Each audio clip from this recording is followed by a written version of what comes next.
ഇന്നും അടുത്ത് നേരത്തെ ചെല്ലാൻ സിസ്റ്റർ പറഞ്ഞിട്ടുണ്ട്. ഓ, അത് ഞാൻ മറന്നു. പുൽക്കൂട് ഉണ്ടാക്കാൻ നമുക്ക് സിസ്റ്ററിനെ സഹായിക്കണം. ആരാണാവോ പുൽക്കൂട് കണ്ടുപിടിച്ചത്?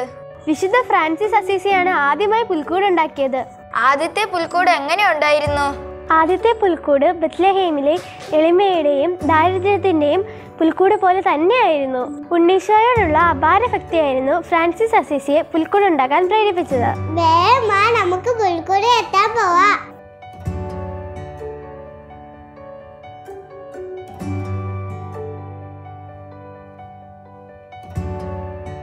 കാലിത്തൊഴുത്തിൽ പിറന്ന ദിവ്യ ഉണ്ണീശോ എളിമ കൊണ്ടും ലാളിത്യം കൊണ്ടും നിറഞ്ഞ നമ്മുടെ ഹൃദയത്തിൽ വന്നു പിറക്കട്ടെ. ഇന്നത്തെ സുഹൃദേവം: പുൽക്കൂട്ടിൽ പിറന്ന ഉണ്ണീശോയെ ഞാൻ അങ്ങേ സ്നേഹിക്കുന്നു.